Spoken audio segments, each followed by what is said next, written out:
experiencing those similar symptoms. And I'm like, okay, you know something? This is something that we need to be talking about in a wider scale, that everybody can get a chance to say what they are experiencing. Some women never feel anything. They don't know about all that we're talking about. I spoke with one lady and she said she was just getting a little hot, but she didn't know what was going on. She was just getting on with life. And one day she was like, oh, I can't even understand why I'm so hot.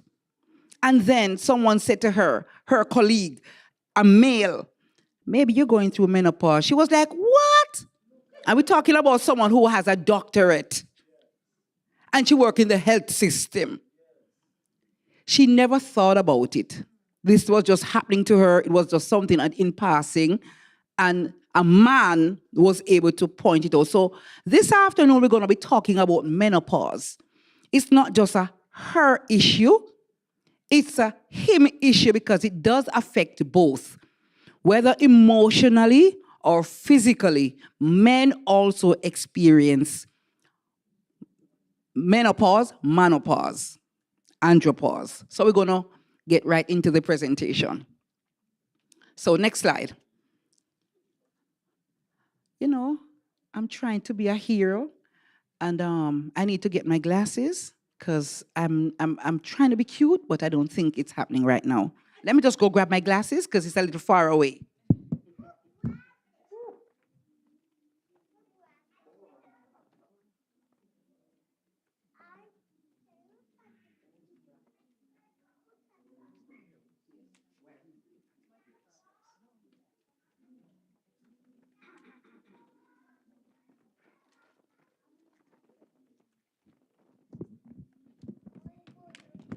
Can anybody see what's on the screen?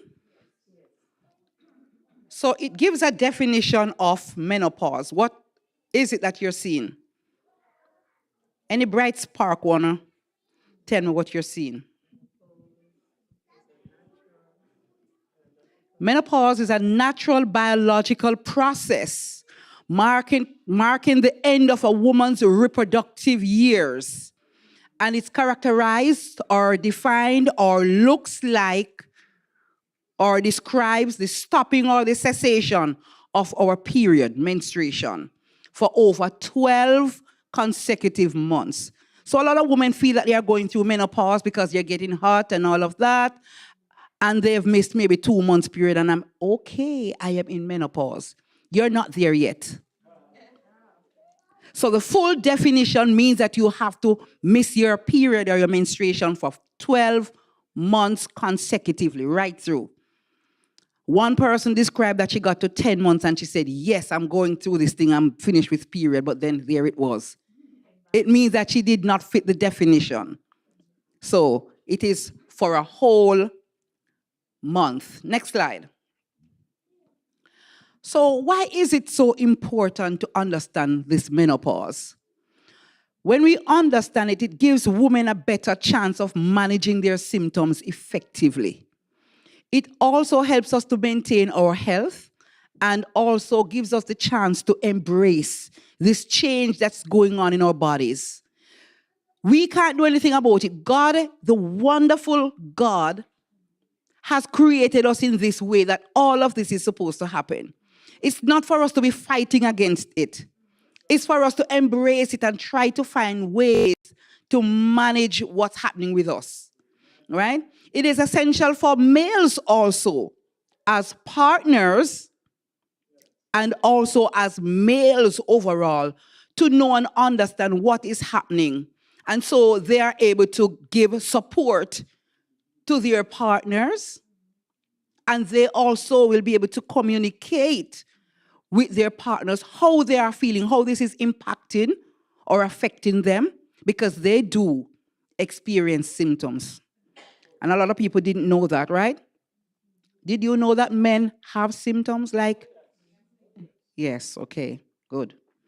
So the objective of this presentation, therefore, is to provide a comprehensive overview of this menopause thing. It is to educate us about the symptoms and the health implications. What are some of the things that are likely to happen to us? as a result of this menopause. And then we want to discuss how to manage and promote overall well-being in the middle of all of this. So what we're going to look at, talk about the definition already. We're going to look at the menstrual cycle. What is this thing? How it happened? We're going to talk about the different phases. We don't just rush into menopause like that. There is a process. We're going to talk about the symptoms. What is it that you're feeling? What is it that you can expect?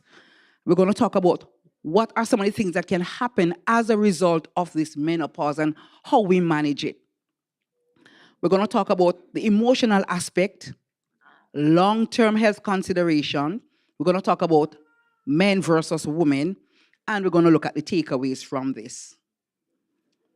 So, do we know what the normal menstrual cycle looks like? Can anyone explain or describe to me what the normal menstrual cycle looks like? What do you understand it to be?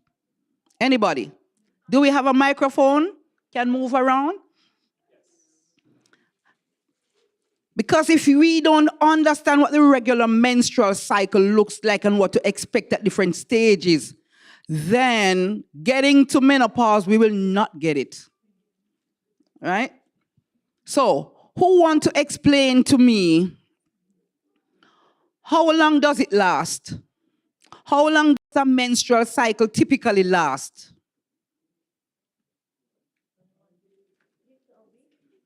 20 how much days? Not 23, not 21, for some 28. 28, all right? What is it that impacts your menstrual cycle? What is it that causes all of these things to be happening? What is that thing that is found in our bodies that create all of this change? It's caused by what? Hormones, right? We have different hormones in our bodies, right? So it's the fluctuation, the up and down and in and out of these hormones that create that change in our bodies leading up to pregnancy taking place. So with these natural hormones that are in the body, every female will go through having a menstrual cycle, right? Because of the different hormones that are affecting the bodies. And at the end of this, or during this process, pregnancy can take place. If pregnancy does not take place, then what will happen? I hear it. If pregnancy does not take place in this 28-day cycle, what's going to happen? Menstruation. It means that there's going to be shedding. The lining of the uterus will shed, and then what? Period will come. And we know what that looks like? What does that? Eh? What does that look like? What color is bleeding? Right. We're not supposed to be shy about talking about this. This is natural. This is God creating our bodies beautifully. Yeah, so we should not be shy when we're talking about it, all right? So we have two key hormones that impact us, our estrogen and our progesterone. Those are different levels, right? And they influence the whole changes that's going to happen in our bodies, all right? These changes are they're triggered by hormones that starts in the brain, right? And then it goes to the ovaries and it impacts all the other parts of the woman's body. So we're going to talk about ovulation and premenstrual symptoms. What are premenstrual symptoms? Premenstrual. Menstrual is menstruation. So it's before. Sometimes people get cramps and all of these feelings and this irritability and all kinds of different things happen, right? So there are 4 main phases that happens within that 28 days. The follicular phase, where the estrogen level rises and it stimulates the whole development of follicles in our ovaries and cause the thickening of the uterus lining. That process starts. Remember when fertilization takes place, all of that is in preparation for fertilization to take place. So that's the first thing that's going to happen. And then we're going to go into the ovulation period, right? It's a surge of hormones, right, that triggers ovulation to cause the release of the eggs, right? So when I hear people say that, okay, I am ovulating, it means that if you are sexually active during that time, it is likely for you to get pregnant. It's a very high level or high chance of you to become pregnant during that time, in the ovulation time. So a lot of women who are doing what we call the rhythm method, meaning that they are not using family planning, they are doing withdrawal, they have to be very careful of this part, this stage, because this is where you're likely to get pregnant. And then we have the luteal phase, which is a ruptured follicle that transforms and start producing progesterone. And all of this is really just to help the lining to prepare for fertilization in case it happens. And then after that, if no fertilization takes place, then we are at the menstruation stage. Get it? So those are the 4 main areas. All right. So of course, different changes are taking place at this point. Oh, I'm changing my slide here, but there's nothing else happening on that end. Next slide, next slide, next slide, next. Continue. Go again. So you have missed those guys because I thought, I'm right there. Go to the next one.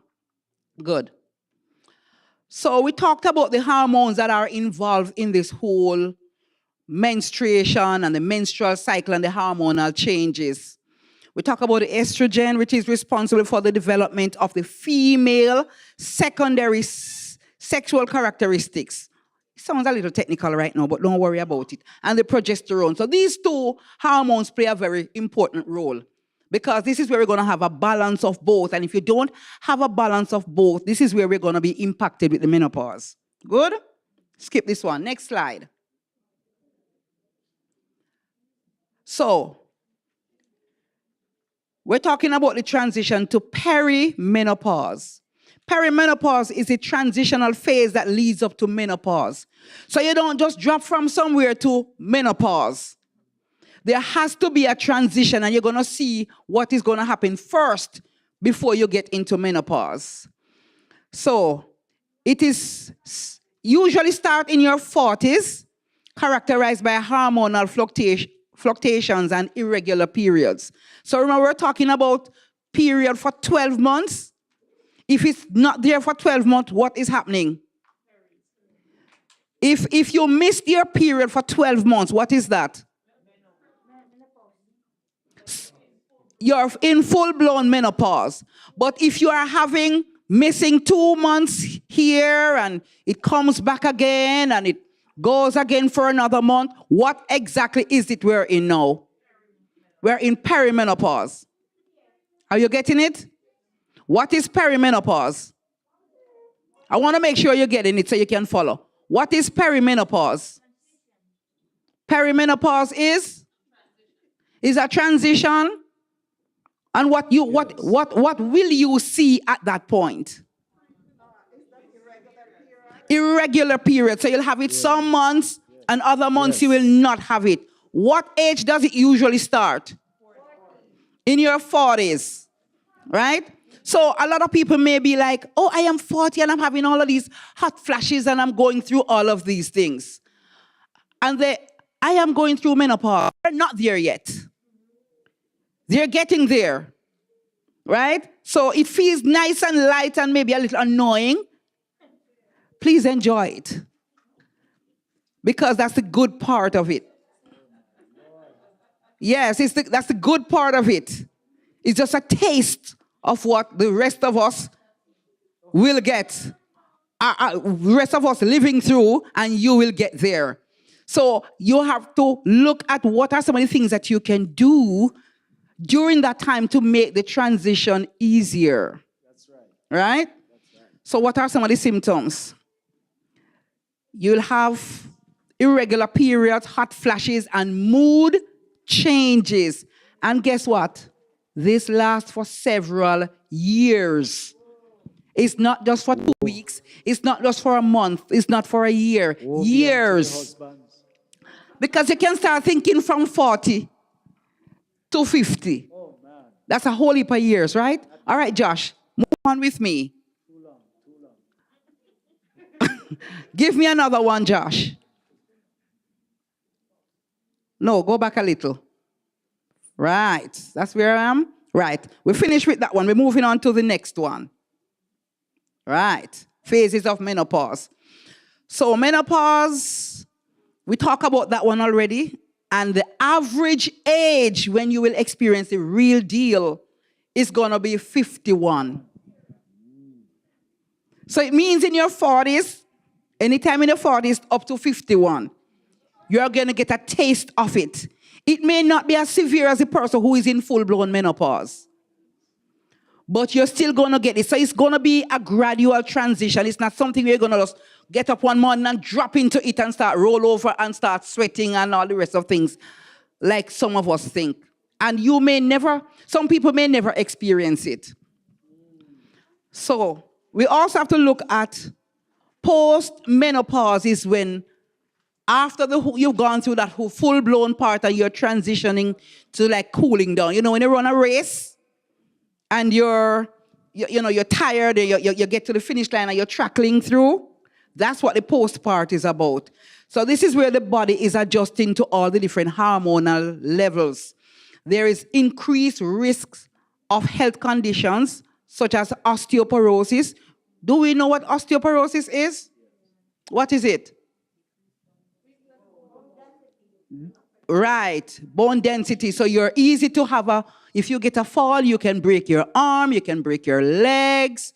So your bones are not as strong as it used to be. So all of you who laughing at us old people when we're getting up and we're having problem with the bones, you're getting there. And so you're also at risk for heart disease. Right? I have a friend of mine who she was in her late 30s. And she was having some health condition. I don't remember what it is. But they were saying to her that they can remove her womb because of what was happening to her. That would have been the best course of action based on her health condition. But then because of her age, they were afraid of doing that because they wanted to get her to closer to 50 because they're saying to her that she could have a heart attack. Her chance of getting a heart attack is 70%. So she just had to just go through and endure that part of it. Next slide, Josh. Sorry. Are you entertaining a question? Yes. There's a hand here. No, I just wanted to ask, why did her chances go up to 70%? Because she took the wound out.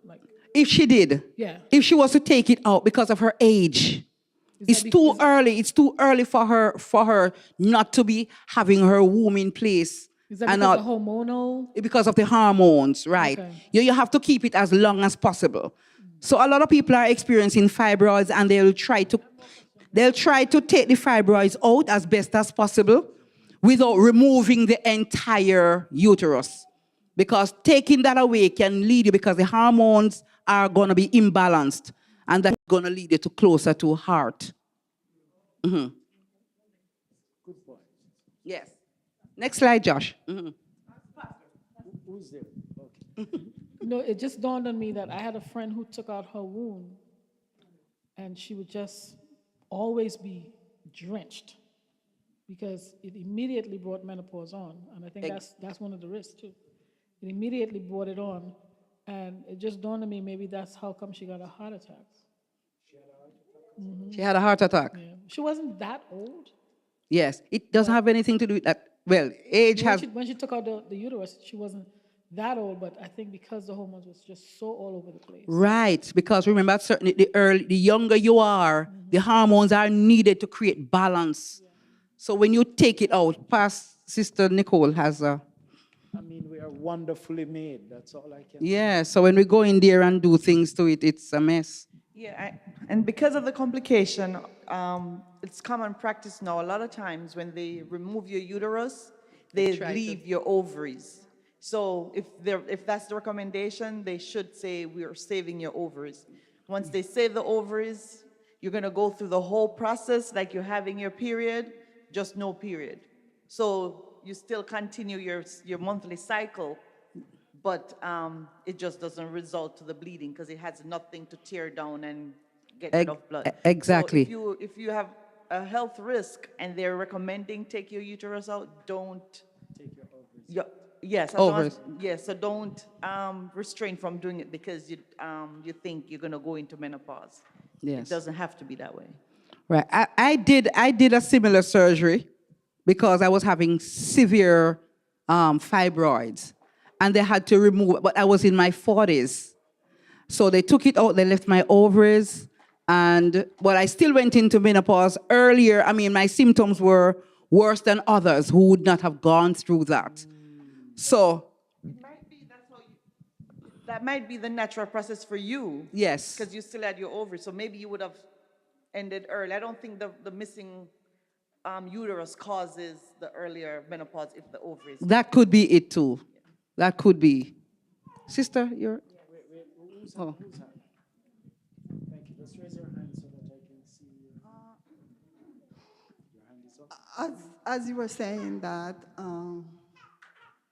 that most menopause start from 51, Yeah. but some probably few women, you know, they start having menopause like close to 60, because I did, and I like about 58 when I went into menopause. And so I thought that when I hear people talking about flashes and so, you know, I will always laugh on both and say, I'm okay, I'm okay, I'm gonna be, and then it hit me like a iron when I stopped.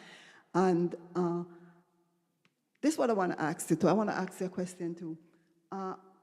I get to understand that when menopause affect you more when you took out your uterus. Is that true? Yes, it is. Yeah, because I was reading something. Because Well, not necessarily. It's just that you may go through it earlier and have a longer period of time to go through it. I'm glad you're talking about it now, and you know, to you know, so that the younger people will understand, prepare themselves. That's what I should say, because I wasn't prepared. In my 50th, I wasn't prepared, and as I said, it hit me like a brick that I have to start reading up on it, because sometimes when it hit me, it just changed my mental. Let me was having problems sleeping. And, you know, the doctor tried to push medication on me, and I said, I ain't taking no medication. But you know, I'm not, because I'm not a day sleeper, but I could sleep like even 10 hours at night. But now my sleeping limited to like 6, 8 hours. But I was a really good sleeper, and I don't like that. Or I'm not, I was having problems sleeping. And then I run to my doctor. That's how it started first. And then my thought was very slow. And then, you know, my gynecologist started to tell me I was not prepared. I was not prepared. And a lot of people are not prepared, whether we believe it or not. And lucky for she went through it way at what, 60? 60, 58. She got it at 58. Just think about those who are there from 50 or 51. More years, so you have less years. Lucky you, she didn't even realize it. But I could have caused this lady will not stop fun. That sounds good to you. She's always funning, so she's deep in there. I don't know what kind of scare she's talking about. She's scaring the rest of us when she's funning away and like, oh my God, look at that, you're going to be there soon. She's scaring the rest of us. Yes, sis. Yes. I had a surgery done when I was 42. And the doctors, before the doctor did it, he said to me, if you keep your ovaries, the Menopause. The ovaries don't know that the uterus not there again. Right. So it will be producing what you got accustomed producing. So it's very Hormones. easy to get homo, Ost- Not osteoporosis. um, the ovarian cancer. Oh, okay. So he said to me, it's one thing if you don't take it out, later down in life, you will have to remove it. High risk, yeah. Yes. So, and because I used to be a very active person, always exercising and all that in those times, the menopause never worried me. Wow. I never knew about no hot flashes and all these sort of things. You went through the entire process without having it? Yes, I don't know about that. But You the hear only that? thing is when he put me on Really? when he put me on estrogen, it was affecting me because you see then I didn't have a husband, so it was affecting me. So I told him I have to stop it. So don't laugh. So I stopped it. Hey, somebody was in the want-to-write stage. Go on, talk. So I stopped it, and I said, well, I'm going to go through the natural way because that's How long did you take it for? I didn't even take it for 3 months. I stopped. Okay. Yeah, it was getting too ragging. Yes. Yes. Yeah. You know, yes. So I stopped, and from then I never went on no kind of estrogen. And you didn't have any issues right through? No. And look at my age. I Wow. passed empty. Sister Nicole, what's wrong with we? What's wrong with us? Why we have to get it out of But order? I think the main thing is if you keep your body really active in the earlies, because when I was all in my 20s, I think I loved to exercise. I love to run around the savannah. I love to do all these sorts of things. So I think one of the doctors said to me, maybe this is what happened, but I never experienced. And then in the Caribbean, we love to drink all these little bitter things, like Coralie and the aloe vera leaf and all. You hear these herbs? You're gonna have to tell us about that, Sister Beverly. So I want you to start looking at the foods and healthy things that we need to be eating at that time, because that's important. In those times, we never used to be eating all these meat and all these things. We used to only fish we used to eat and more natural things. All the bush that is good to eat, we used to use it. Cook it up and stew it down with coconut and all these sort of things. You hear? Natural remedies. We always go back there. You see, so I believe personally, it is very dangerous to take those surgery, and your body is not prepared physically to deal with it. And they encourage you to take these hormones that your body is losing. Yes. Some persons have higher risk. They tell you about the risk of using those also. Yes. So it relieves some of the symptoms that you're having immediately, but the long-term effects are really harsh on the body. Because they tend to say that the estrogen is cancer-related when they give you the Yes, estrogen. It's yes. cancer-related. I've heard that too. You see, so I just stopped, and by God's grace, I never follow it up. Lucky you. All right? Praise I think God. the best thing is to prepare your body. You use the little herbs and things, because when the heat comes on, you want to know what's going on. But if you use herbs and stuff like that to cool your body system, then I think it's the best thing. Yes. You see, yes. all these sugars and all these sort of things, if you could avoid those things, and all these high-fat meat and all these things that you're using, if you could avoid those things, it would keep you much more healthier to deal with the menopause when it's coming on. Very much, Pastor. Well, I'm just interested in hearing about the three things that came out, emerges from what Sister Phillips has mentioned. One is that it is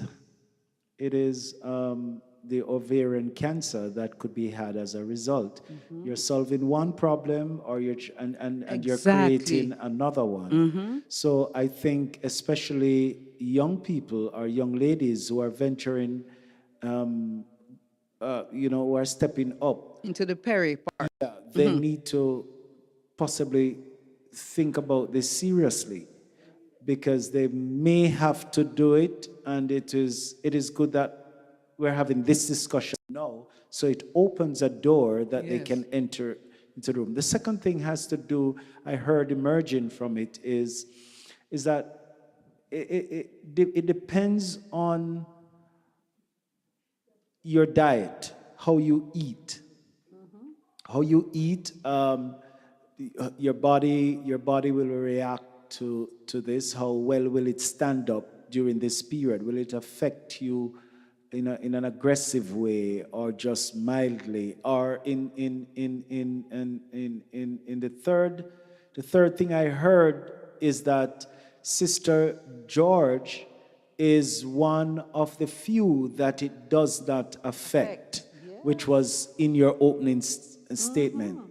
She's one of the few that she doesn't have the symptoms. She goes through unscorched, untouched, and that is good. So I just want to say it's amazing listening to this and hearing individuals share your stories. And please, if you have no husband, stay away from estrogen. Exactly, because I didn't know it made you ragging. This lovely lady, you were saying that you did not go through that either. You didn't. Just give her a microphone for a moment.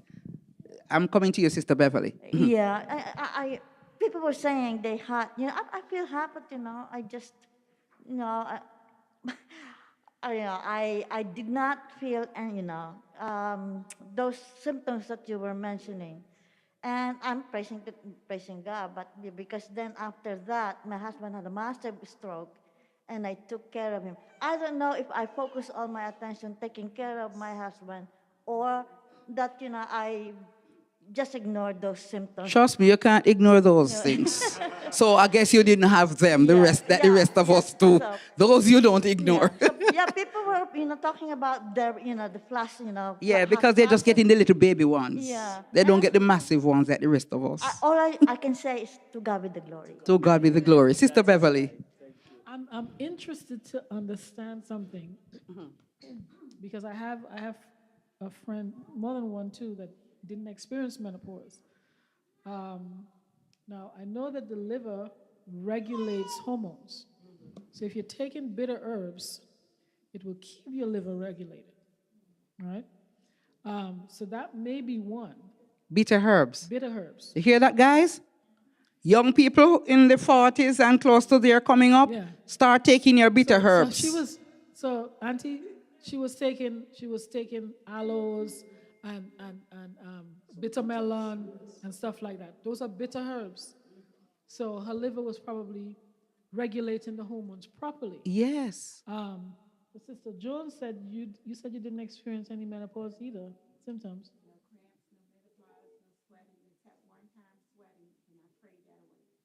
One time. In years, people experience it for years. What were you taking? Were you taking anything that you could think of? Which one? Junk food? She was taking junk food. So maybe DNA.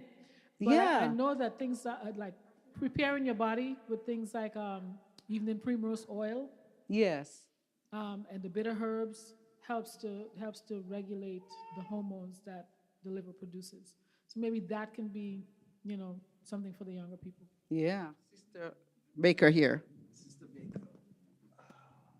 Okay, so when I first started menopause, all I experienced was my neck got hot and I started this. And then I kind of went through some depression. But after that. When you say pressure, what do you mean? Depression. Okay. Mm-hmm. But I mean, I just blew it off and that was it. That's all I went through. All the lucky people are in this room right now. We're blessed. I want to know what punishment I did, why I'm going through everything. One other thing I want to highlight, though, is that we need to recognize that there are certain things that will trigger it. Yes. One other thing I realize is that our bodies is like it doesn't know how to regulate the heat. So I am very cold, and I draw a blanket to warm me up. But once I get warm enough, if it is not kept at that temperature I just switch over to the over hot. And I have to just throw the sheet off. When that happens, the cool breeze come on. There is no regulation right there again. And I'm like, it's just going over and over and over and over. There are certain foods that triggers it. Sugary foods. For those persons who like sweet foods, sugar triggers it. For some people, spicy food, coffee. Some people, if I go anywhere near coffee, it's almost like smelling coffee, it's going to get me hot. So like I'm downstairs now on the cakes and everything down there, I'll eat it and prepare that I'm going to be washing like a little river coming down. Because I want to indulge a little cake. So once I know I eat some of that cake, I am going to experience it. So some people, by what they eat, it is triggered. So you have to know what is your trigger. But what are some of the symptoms that we're talking about? Hot flashes and night sweats. So at nights you feel like you just get very, very hot. You're sleeping, and in your deep sleep, you only feel you get very hot. You have to throw your sheet aside, and you can't even figure out what's going on. And you draw your sheet closer, you get warm, after the cooling, you get warm again, and you fall asleep. But then before your sleep get anywhere, there you are, one more of that, right? And so what it does is affect your sleep. A lot of persons, when they're in their menopausal years, lose a lot of sleep. And you know, sleep is important to repair the body and the whole mind and everything. And if you're not getting enough, and what it also does is triggers you to want to pass your urine. So there is this pressure that once you get hot, you just want to use the bathroom. And so getting up so many times during the night, you're not getting your full night rest. So those are some of the things. You have aches and stiffness for some people. All right, you have constipation and gas. Did you know that was connected to menopause? I was always bloated and I could not understand it was a part of it. Right? And there is skin and hair change.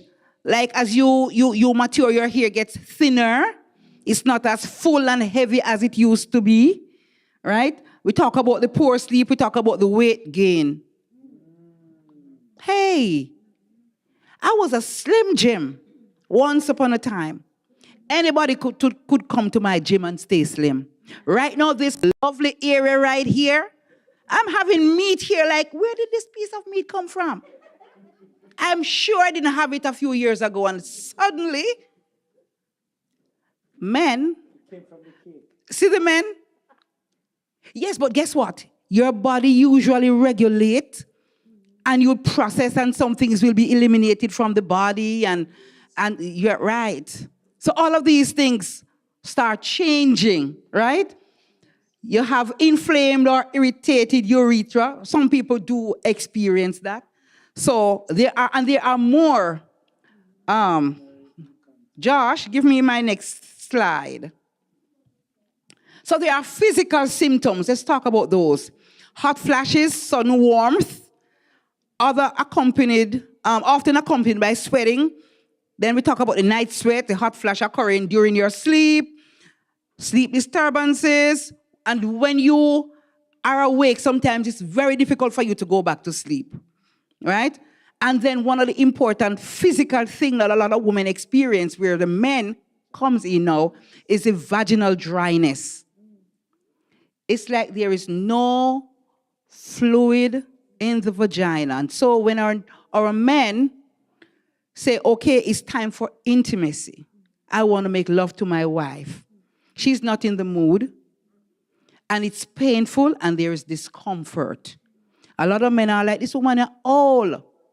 She old and she lose interest in me. And they now in that age want a young girl. Who will not experience those? Yes, Pastor, I see you taking up the mic because you have something to say about that part. Yes, talk to me. No, I just wanted to say that the men, as men, we need to be We should have been in the room as well, because we play a very supportive role in all of this. Or else there can be and will be some serious marital challenges. And I have no doubt that possibly during this time in many relationships, there are divorces that take place as a result of it.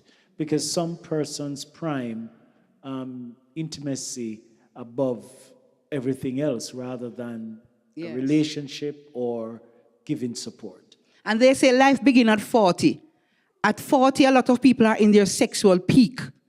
So as you go through this period and you get up to 50, where you're going into the full dryness, it can be very, very challenging. Women try, they use lubricants and they try, but then some of the men are not understanding this body change, and they are just, the reality for them is that they are in need of sexual intimacy, and they are not thinking about what is happening with you and how it is, all of what is going on. And maybe they just don't know.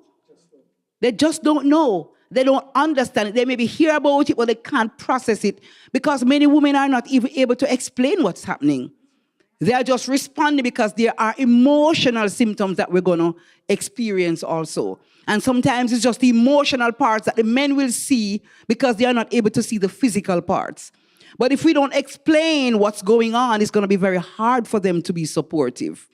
So we have to talk about it. Did I see a hand? Yeah. Yes. And Sister Serena, when it comes to sexuality within women during menopause, sometimes the woman became very sexual active, and sometimes they lost interest in sex. Right. So you can have the opposite effect. For some women, they are in a heightened state of sexual arousal, but then you have others who are getting the total opposite. So it can either enhance your relationship or it can impact it in a negative way. But I also think as it relates to the male, it may be similar. Some men may lose their interest or their sexual drive during that period, while some might be heightened. Yes. I have heard of both situations. Exactly. Well, we're going to talk about the male part in a little bit. I have a beautiful video for the male part. Look, let's talk. Next slide, Josh. The emotional and cognitive symptoms. Mood swings. This minute you're feeling okay and nice and smiling, and the next minute you're just so mad. When that hot flash is coming on, you just want to tell everybody to clear out of here. Poor husbands. And then at a time they maybe want to touch and, touch your breast and touch all these things, and you just don't want anybody to touch. You just want to toss their hands away. You just want to get mad. Like sometimes when I'm at work and I'm with a client and staff members talking to me and everybody talking to me, and one of those moments coming on, I just have to dig my foot in the ground just to stay grounded and not to start screaming like, all of you get out of here. I can't do that. But it doesn't mean it's not happening. I'm not feeling all of those. So those mood swings of irritability and sadness for some people, they become super depressed. Yes, she did say some people go through deep depression. As my sister, the lady who I saw outside, she was explaining that she's going through all of this, and what she was saying more than all is that she had no support system. There was no one for her to talk about it. She was stressed. And one of the things she also spoke about was she was losing her balance. She said she was coming and she just felt lightheaded, and she fell down a flight of stairs. And she went to the hospital. All they did was give her some painkiller.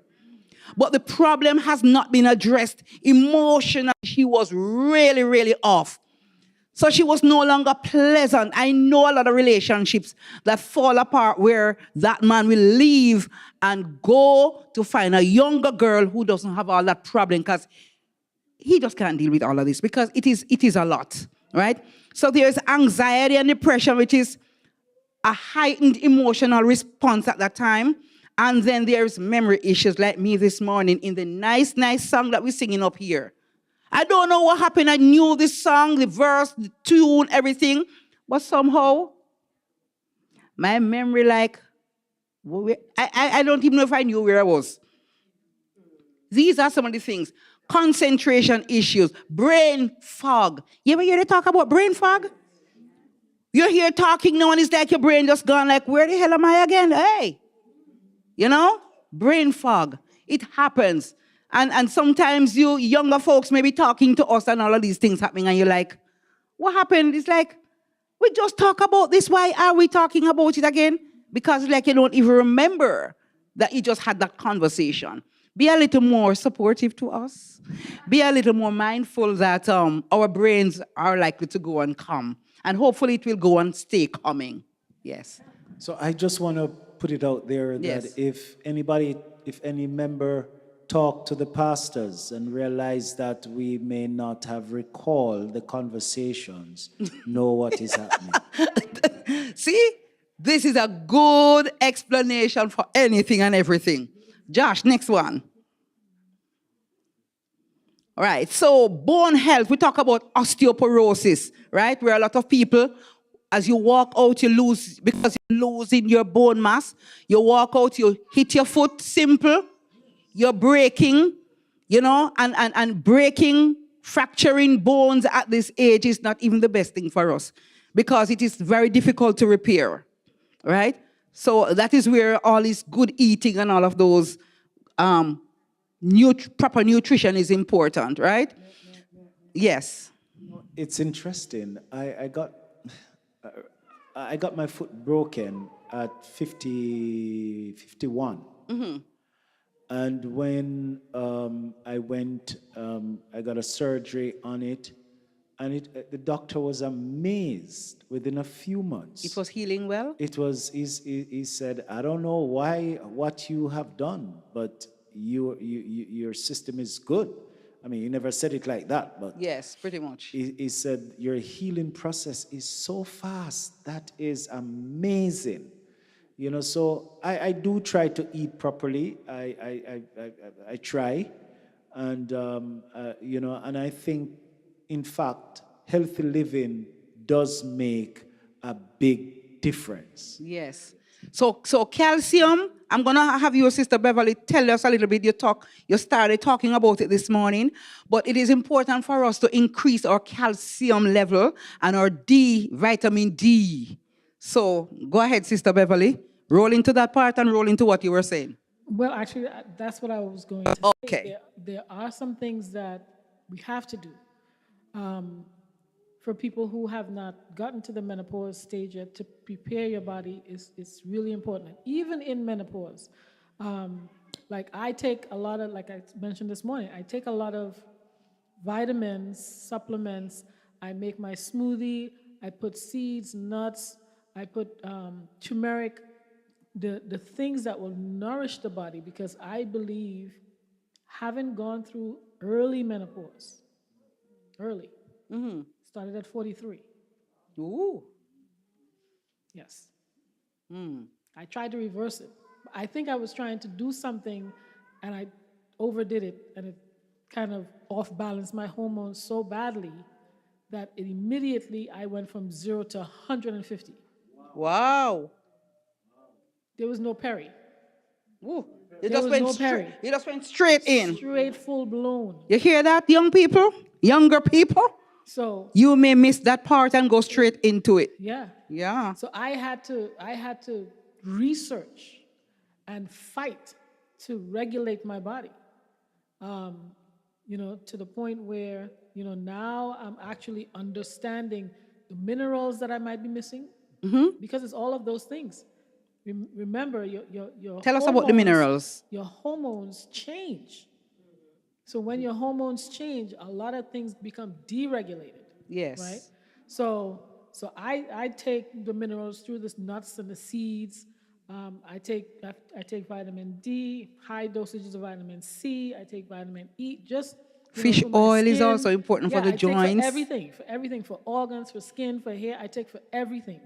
So you have to do your research, and you have to play with it a little bit to see, you know, what things help to balance you better. You know, for some people, my mother's 75, and sometimes if she eats certain things, she'll get hot flashes. Yeah. But she'll eat tofu. Tofu tends to regulate her. Um, for me, it's the minerals. You know, Yes. so I know that if I need to take my evening primrose oil, if I need to take my vitamin D, so I take my stuff. You know what I mean? And weird enough, the evening primrose did not work for me at all. It feel like it was sending me deeper in it. So I don't know. Some people Right. just That's like you just black have to feel cohosh. what works for They you. say black cohosh works for a lot of people. It didn't work for me. Didn't work for me. It didn't work for me. Ashwa, what's that? Ashwagandha. Ashwagandha. That one worked for me. Okay, okay. But like for the bones, boron, Mm-hmm. it's a superb mineral. Helps to keep the Are we bone writing marrow. these down because this is so important? Yeah, so I take boron, right? I take the vitamin D with the boron because of how early I went into that stage. Yes. I want to make sure my bones stay healthy.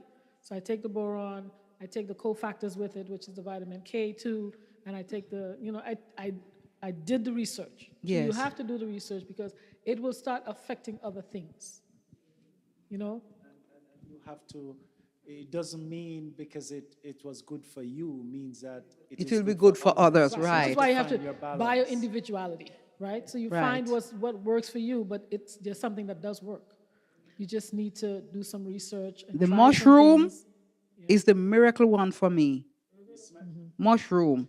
So that It goes is the miracle for me right now. that goes back to nutrition, right? Your body starts missing things. Yes. So taking the mushroom, high nutrition, antioxidants. So if you get on a rhythm of taking things that have high antioxidants, things that will help with inflammation in the body, the turmeric, it doesn't Yes. have to be a whole cabinet full of things. Exactly. You just find the right combination of things. And with the food, because the berries do help me. Blueberry, blackberry, raspberry. Antioxidants. I just throw it in my oatmeal and I'm good to go. Antioxidants. And that has been balancing me nicely. That's why I'm so cute and not flashing right now. Yes, so we have to be mindful. Next slide. And we talked already about the increased risk of cardiovascular health, where you're likely to get a heart attack. And then it is important to be monitoring our blood pressure at this time and our cholesterol levels. So those are very important. Some people, because they don't experience anything, they don't go get their regular checks. We need to be monitoring as you get to 50 and above. You need to be monitoring your cholesterol level and your blood pressure. You need to be checking. Everybody needs to have their own blood pressure machine at home. To be checking, just to be monitoring. So you'll see when the changes starts taking place. Yes. When Dr. Az started his show, when he used to have his, with Oprah Studio and televisions, he used to always talk about magnesium. So women need to take magnesium. You heard of that? Yeah, mineral? magnesium, yes. So when I started to having the hot flash and the symptom, then I started to research. I do a lot of research too, and it said it's very important for women to take magnesium. Yes. And when you're taking, and be careful of the magnesium that you take it, because the ones them that import from China is not good. It have metal in it. A lot of minerals have metals in it, so you got to be careful of the mineral you're taking. And also, I heard you talk about vitamin K2. When I do my research, vitamin D3 work better with K2. So it's important. So it work with. It work better with it. With K2. Okay. With K2. With. And women, especially in America and other countries that have spring, summer, autumn, and winter, they need vitamin D. Men too, vitamin D. Because, like in Jamaica, a country, a tropical country, we have a lot of sunshine. We're not supposed to be a vitamin D deficiency. It's in very those countries, important for our old body, period. Yes. Next slide. Right, so we were talking already about the weight management, where our bodies tend to hug on to the fat. Our metabolism change as we grow older. We don't shed the weight. Our bodies do not burn the fat as it used to in the earlier days. So as you get older, we get less thirsty, we eat more, and we don't lose all of that fat. Our bodies, it's like it doesn't regulate as quickly as it used to once upon a time. So our bodies hug on to the weight. So right around this belly area tend to get a little bigger, fluffy at the sides, fluffy in the belly. Some people, their butt get higher. Yes, some people butt get higher and all of these things. So we have to focus on exercise and diet a lot. We cannot be reckless with our bodies at this time. Because at this Next time, slide, Josh. Go ahead. This time as well, you need, even though you might be going through that physical and emotional changes, it's important that if you're married, that you realize that you need to keep your attractiveness in order to appeal to your husband. Yes.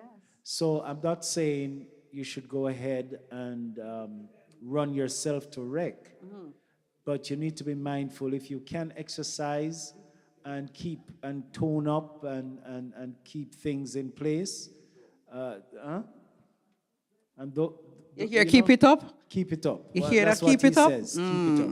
But it's important as well that you keep your attractiveness as best as possible to appeal to your husband. And a lot of people, what I find is that a lot of women tend to,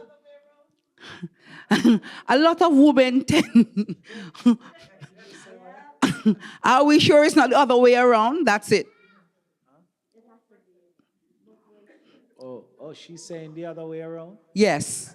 If we're sure it's not the other way around. Both needs to happen. That's right. Yes. Yes. Because a lot of women, because of the emotional changes that they're experiencing, they don't want to, they're not finding the motivation to get up and to fix themselves up and all that. Remember, it's already challenging for the males because you're not physically available in some settings because of the dryness that we talk about. So in trying to make it work, you have to do some things. You have married that person, you're with them for the long haul.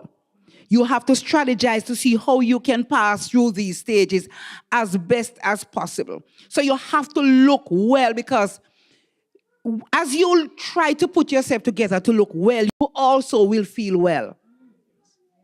May I just embark on an area that was mentioned before, that if you don't get help, for example, depression was mentioned, and when one becomes depressed, one does not seek to take particular interest in one's presentation.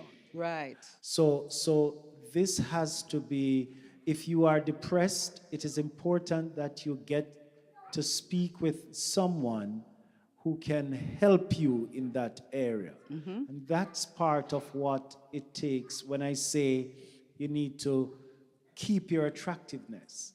If you need to speak with somebody who can help you to get out of the state of depression or help you through it, and you relate to it as best as possible without losing yourself, without losing your partner's attraction towards you. Right. And it's not just communicating to a professional. You also need to let your partner know what's going on. Because a lot of times we tell everybody else, we tell our girlfriends, girl, you're feeling this? I am going through a rough, and your partner right beside you does not know what's going on. If you don't tell them what's going on, they will not be able to give you the kind of support that is important to maintain a good, healthy relationship. Apart from the fact that you might be sleeping and the sheet, the comforters keep coming over and pile up on you on the bed. You don't know what's going on, why? No, and all of a sudden you just feel so hot. So, yes. You know, and you're like, why are you putting all that cover on me? Yes. Oh, I'm just hot. And then you feel it being pulled over back again. And I'm not speaking from experience in any way. That is so important, right? Because even that, we need to be saying what's going on. Sometimes, I would say, like, you feel that heat? That's menopause. That's a hot flash. You know, we need to let them be a part of it and know what it is. Communication is so important. It's the cornerstone of everything that we do. Communication. Next slide, Josh. And then we talk about lifestyle modifications, right? We talk about diet and nutrition already, right? We talk about exercise and physical activity. We talk about stress management, yoga, meditation, deep breathing. Someone told me once that once I start feeling the hot flash coming on before it gets real hot, I'm to start breathing. Take a deep breath in and release slowly. It works like a charm. We learn about breathing, but we have not been practicing what proper breathing is about. But as you take a deep breath, go all the way up. You hold it and slowly let it go. And it will ease you into that. In fact, you can almost turn back that hot flash that is coming on. So I've been trying that and it has been working, right?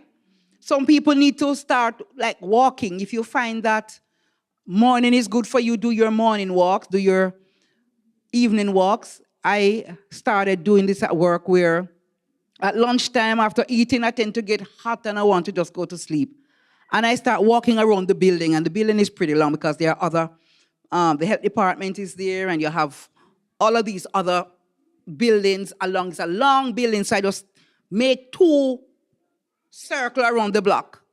And I tell you, when I'm done, I sit inside, I feel brand new second, and I don't know about you, but we need to start walking. So just make it convenient, even if you're at work. I hope your workplace give you a chance to take a quick walk every now and then. Get up from your desk and walk through and just say hi to somebody. Just move around a little bit. Because we do, as we get to this age, we do live a sedentary lifestyle. We move around less, and that is something that we need to change. Next slide.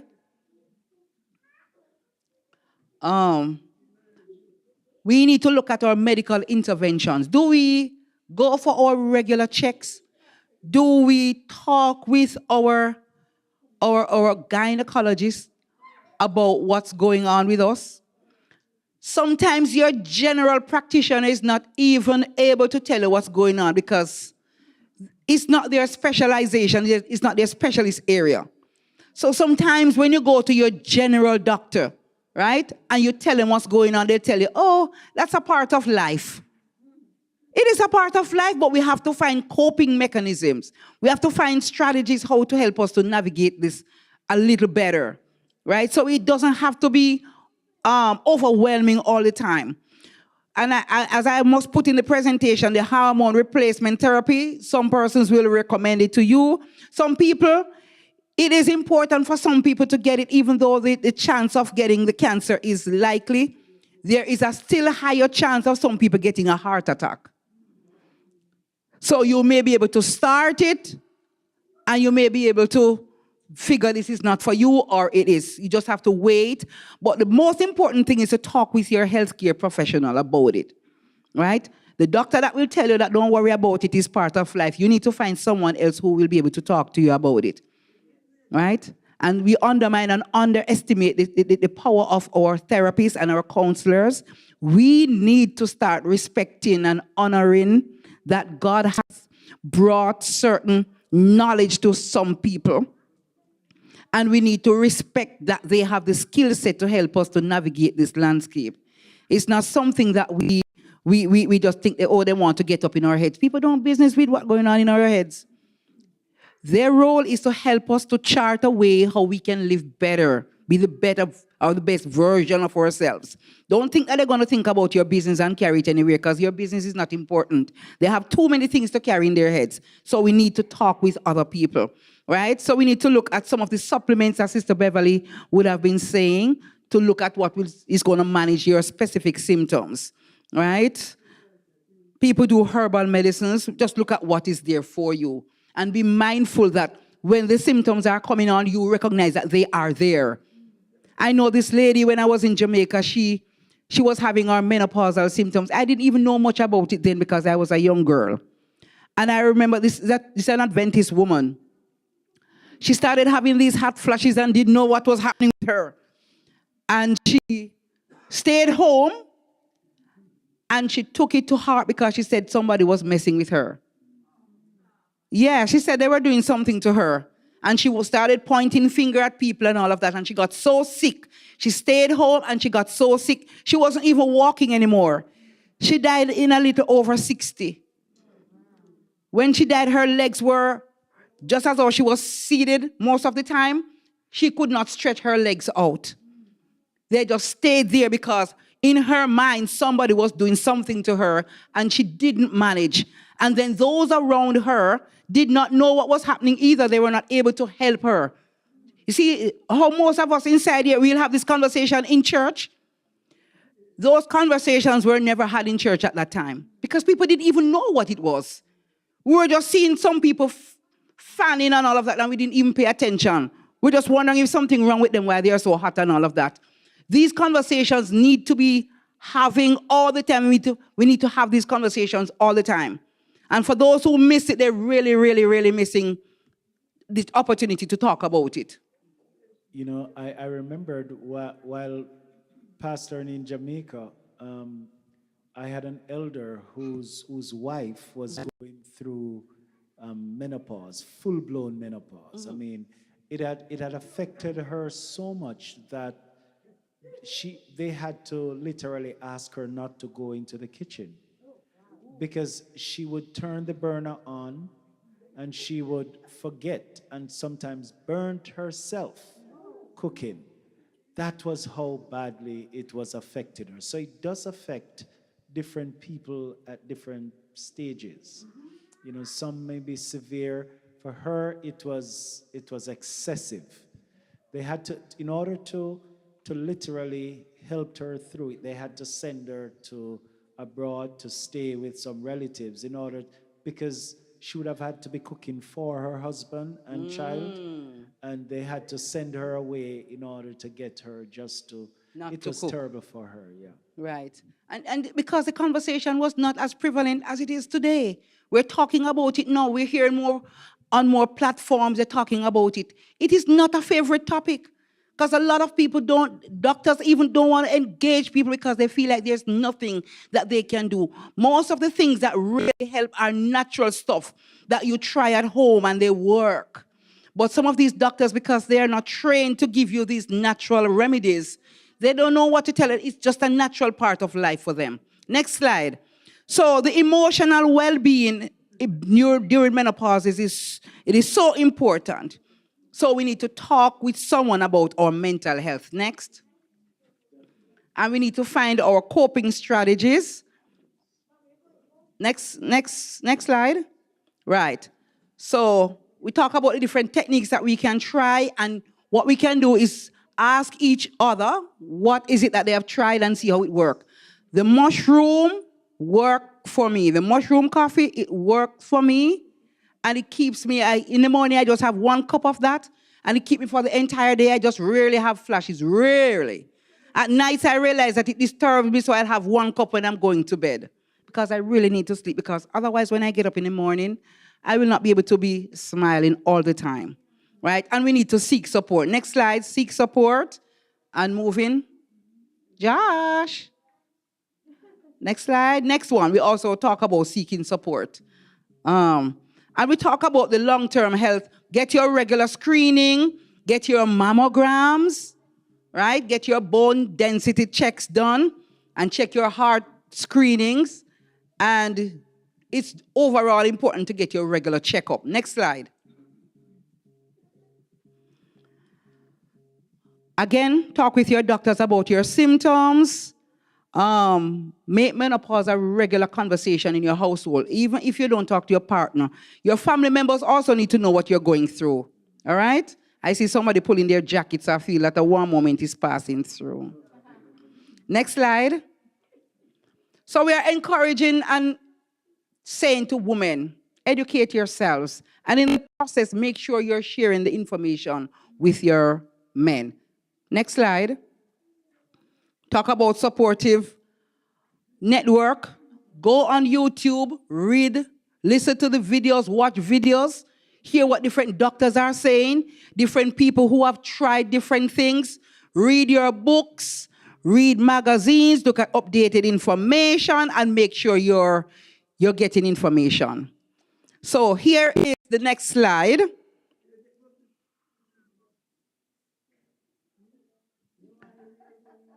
So what males go through, they don't call it menopause because women already take over that name.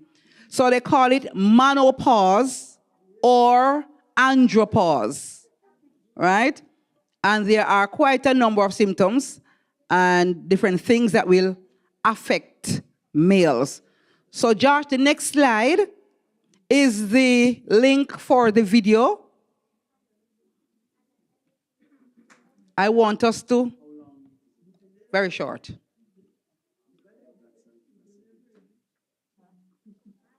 Very short is a, yes, yes.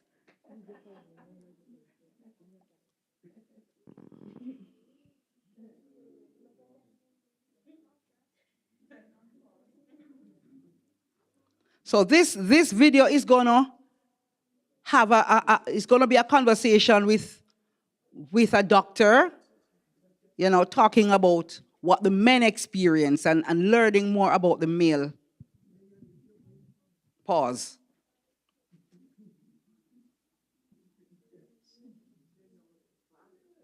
It's coming. We're getting some volume here.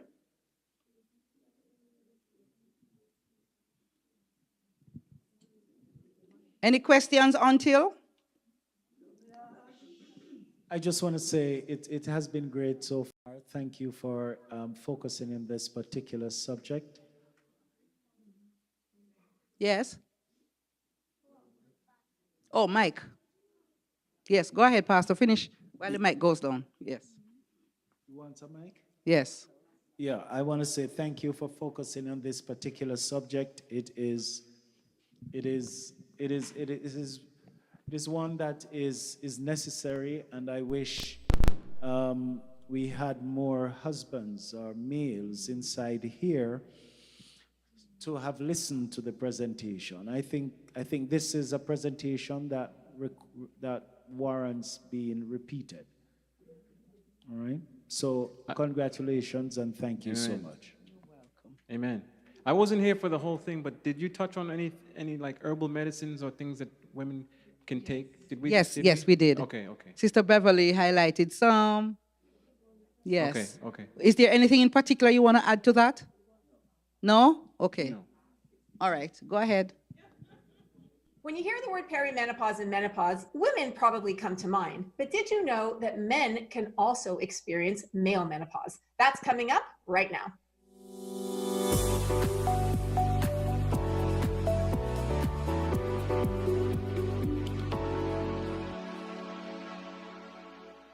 Hi, everyone. I'm Andrea Donsky, co-founder of Morphus, and today I'm here with my really good friend, Bryce Wild, a functional medicine expert. Welcome to Morphus, Bryce. Andy, how are you? I'm great. I'm happy that you're on the show, and we're going to be talking male menopause. So when I first asked you to come on the show, and I'm like, what should we talk about? You're like, let's talk about male menopause. And I got to be honest, I didn't even realize that men can go through menopause as well. We do. I affectionately refer to this as manopause. So switch out of the E for an A. Although men are still in there, if you call it menopause, technically it's referred to as andropause, and it's been acknowledged perhaps over the last. If you've got pink salt, apple cider vinegar, and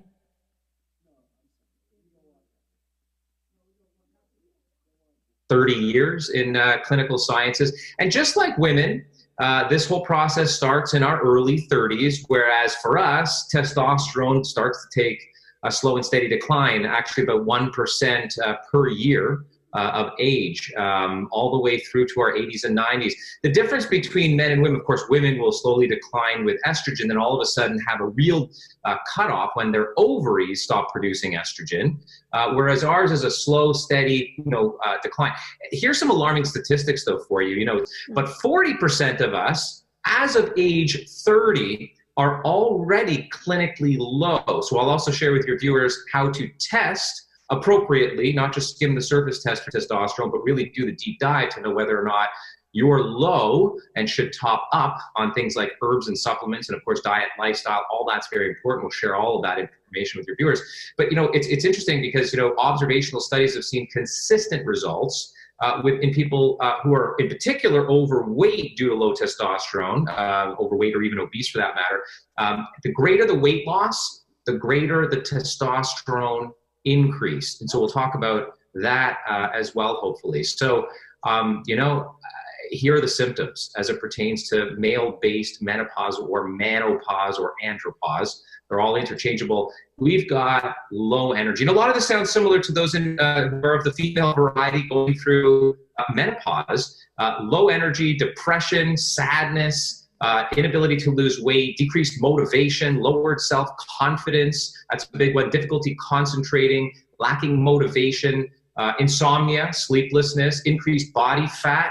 A lot of women that are listening to this are like, yeah, my man's doing that as I did when my estrogen started to decline. And so, one of the strongest observational studies, Andrea, is between obesity, carrying too much fat, the big beer belly, and of course, the man boobs. That all relates to carrying too much estrogen for us guys. And once we lose that weight, that fat tissue comes off, we start to really see a strong increase in testosterone. So we'll get into all of that as well.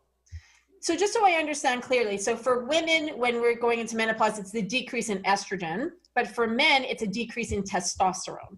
So for men, got it.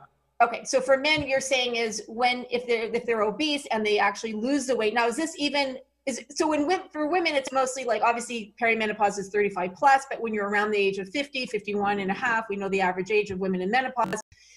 To increase that estrogen, I would think that just losing weight isn't going to increase the estrogen, but that isn't the case when it comes to male menopause. I just want to understand exactly kind of like how. Well, it's a great point that you bring up. So a couple of things to keep in mind. Maybe we'll do the deep dive in genetics. Everyone's different. So you can have a man who has a slight propensity to be estrogen dominant. And we'll talk about those characteristics. They are kind of like me, full head of hair into my late 40s. I retain, have a more difficult time retaining muscle mass. Got to work my butt off in the gym to do that. Whereas you have a male who's otherwise bald and ripped, and he only has to go to the gym a couple of times a week. That's testosterone dominant. And we'll get into the intricacies of that. But at the end of the day, that guy is going to have an easier time through andropause or menopause than I will, because I've already shown, and I've done my DNA to know this, I've already shown that I can be a little more estrogen dominant as a guy. And so as I lose or taper off my testosterone, estrogen will be that much more dominant in me. Now, it's the opposite for women. Women lose their estrogen quite quickly, and that's the true menopause. And there is the perimenopause, so it does dwindle down. But as of about the age 45 to 50, early 50s, depending on the female, you can have an estrogen dominant female, or you can have a testosterone dominant female. And the way they present differently, similar to the physiology that testosterone dominant female, she'll have, lots of muscle striations, very little deposits of fat, very little, cellulite, if you look closely at the skin. And she'll have an easy time losing weight. Whereas the estrogen dominant female, she has a lot harder time through menopause, because that crash is even more accentuated. And so in order to compensate for that, estrogen then is produced in the fat tissue, as well as the breasts and some other tissues such as the uterus and fallopian tubes in the female body. So, what your body does quite intuitively, biochemistry is quick to enact the fat tissue storage mechanism because of that sharp decline in estrogen, especially for the estrogen dominant woman. She is going to purposely put on fat tissue to compensate for that significant decline. Similar things are happening for the male, but the opposite way. For women who are watching right now and like, oh my gosh, my husband or my partner or my brother, father, uncle might be going through this, what are some things that they can look out for to make them watch this video? Because I think that's the key, is for men to understand their bodies and what they could possibly be going through at a certain age. Like you said, it could start in their 30s and upwards. Absolutely. So again, so let's run through the list.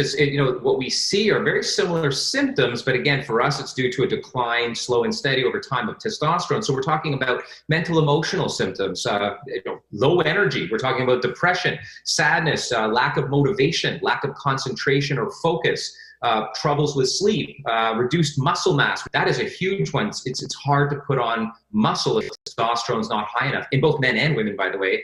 The man boobs, that's a big visual cue, and the beer belly, frankly. Maybe we'll get into the microbiome, the gut. When that's not supported, there's too much yeast overgrowth and or not enough good bacteria there. You have a hard time remaining hormonally balanced, whether you're female or male.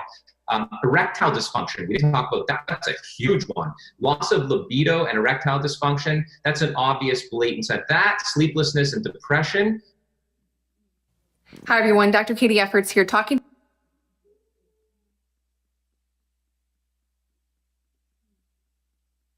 Actual clinical symptoms for low testosterone leading to true andropause. And another 40% of us guys, starting age 30, have subclinical, that is to say not overt symptoms, but we're running low on testosterone. Stress is a big contributor. It's number one American-wide silent killer, and it's because of low adrenal function. And in guys, low adrenal function, you're not pumping out that precursor to testosterone called DHEA. It's a precursor to all hormones. Because the adrenals are fatigued or overly stressed, what are you doing? Your cortisol is high, you're putting on weight, and you're dipping into your testosterone reserve. So that's obviously no good. So coming full circle really to your question, what do you do?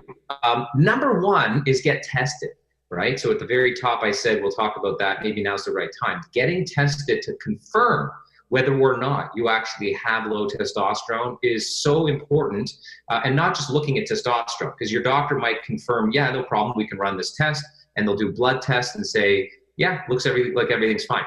Testosterone comes in a variety of shapes and sizes. So tightly bound testosterone to a protein hormone called sex hormone binding globulin, your body can't access that.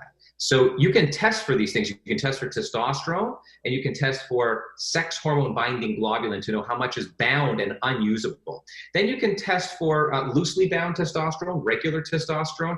It's a little easier to use, but it's still hard to use. The real biomarker, the giveaway based on normal values, is free testosterone, free or bioavailable testosterone. That's what our bodies can actually use. If that's low, that's a dead giveaway. So again, sex hormone binding globulin, SHBG, bioavailable or free testosterone. And then the third one you want to look at on your blood or serum is DHT, dihydrotestosterone. So that's kind of like the strongest form of testosterone. And that's, by the way, where those testosterone dominant males are going to lose their hair. The advantage is, of course, they gain muscle mass very easily, but they often experience male pattern baldness at a very early age. And you and I both know of a trick that works, supplemental trick. We'll get into that in a sec. But DHT has a negative consequence, and that is, it might sound great, like, yeah, muscle mass and all that wonderful stuff, but that predisposes us guys to prostate cancer and even benign prostate hypertrophy, and therefore urinary tract issues and all kinds of things. So getting tested is key. Here's another thing: vitamin D, zinc, magnesium. These are trace minerals elements. Vitamin D is an incredibly important hormonal precursor to testosterone. You can check for these on blood as well. 25-OHD, vitamin D, that's key. Zinc and copper ratios, and even red blood cell level magnesium. Those three are really, really important to look at. And then Andy, one more thing: bioimpedance analysis. Not stepping on the scale, not a Tanita, not a caliper pinch, but bioimpedance analysis. You get that done. It's a harmless electrode that feeds information through your body, and it picks up on how much fat tissue you have. There are optimal ratios, as guys, depending on your age. And of course, that muscle mass. You want optimal muscle mass, and you want optimal fat tissue, minimal fat tissue. Otherwise, you're simply feeding estrogen into your system, and your testosterone's already starting to tank, and that's a double whammy. Okay, so many questions going through my mind. Number one, so when you're going to the doctor, I just want to summarize for a second. So you go to the doctor, men, you're going to the doctor, you want to ask your doctor for 3 different types, because you mentioned there's probably 5 different types of testosterone, but you want to ask them for 3 main ones, the free testosterone and the 2 others that you mentioned. These are blood tests that you can ask them for, or is it better to get a urine test or a saliva test for it? If we start getting really technical in my own clinical practice, I will always do both blood and urine and even genetics. So blood tells us kind of what's floating around. And what floats around is a very difficult to uncouple form of testosterone that's bound to SHBG, sex hormone binding globulin. Then you have your regular testosterone, all of which. All right. I think it is pretty safe for us to stop here now, right? We're understanding that men and women have some things similar, but there are a few differences. So they're going to get bald. They're going to have the beer belly. They're going to have erectile dysfunction, meaning that they will not be able to have an erection and maintain that erection for the rest of sexual encounter. So these are some of the things. But the vitamin D, minerals, zinc, all of those are also relevant, which are similar to women, right? So we would have covered a whole lot of things about menopause, right? Hey, we would have covered a whole lot. Are you comfortable that you would have learned something today? Are you comfortable that you'd have discussed some of the issues that are impacting or affecting you? Are we okay? All right. I can safely close this presentation. Thank you very much for sharing your personal stories. I appreciate it. Thank you for giving your input. It is always important to learn from each other. And I truly appreciate you staying until the end. Thank you very much for your attention and have a great week coming up. Thank you, thank you. On behalf of everyone, Sister Serena, we want to say thank you so much. We have been blessed, and I think you're going to be invited back to the podium for a thank you and to receive. Coming up, sis? Yes, so please come on up here, Sister Serena.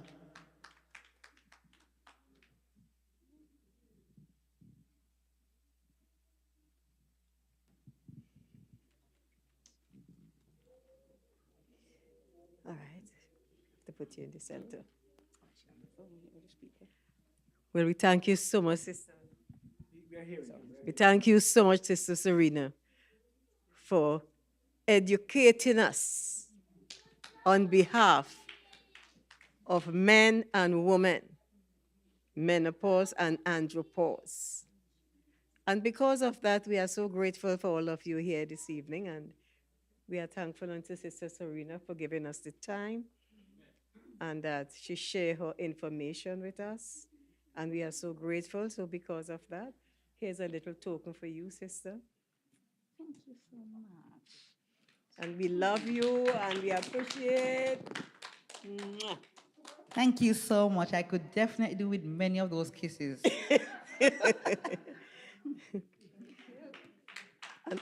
And before I sit down, thank you very much. yes, you're welcome. Before I sit down, I'm so grateful. I wish somebody take a picture for her with receiving her bouquet. Sister Baker, you got to be in it too, the picture. So, Pastor, take that picture. Here, Pastor. Brianna.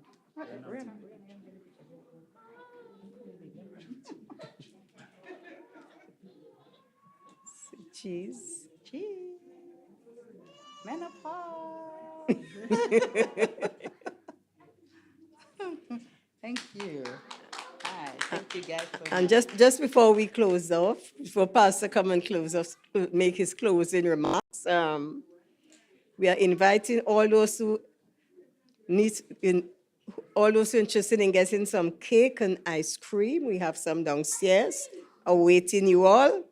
So you all can just go straight downstairs. I believe our pastor is shaking his head. Maybe he loves ice cream. Okay, over to Pastor. Thanks again for supporting us as Primetime Ministry. Sister Baker, come here. I have to give you a big hug all by yourself. Come here, Sister Baker. Come on. Yes,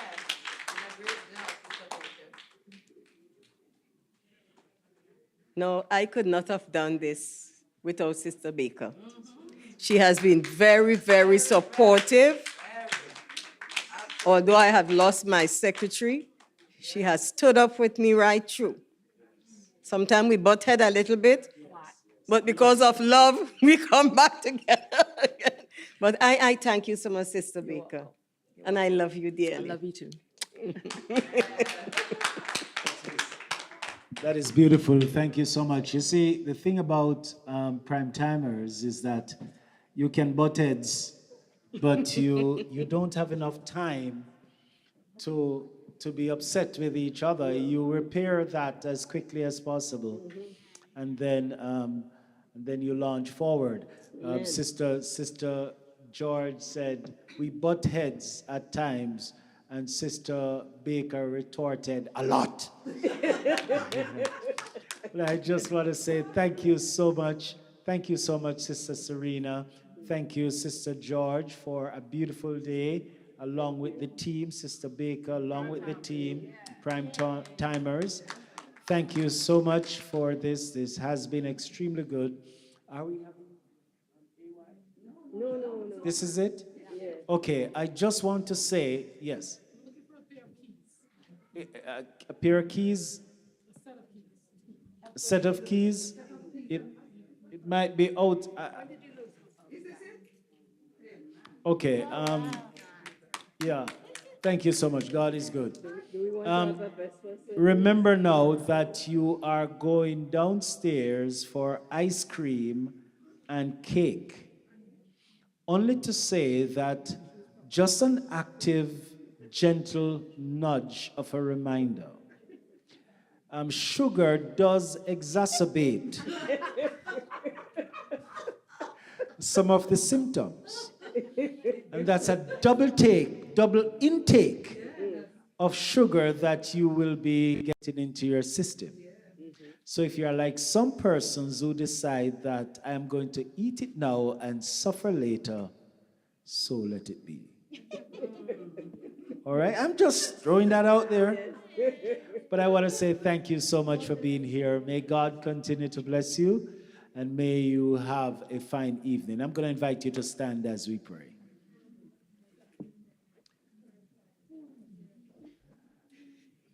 Loving Father, we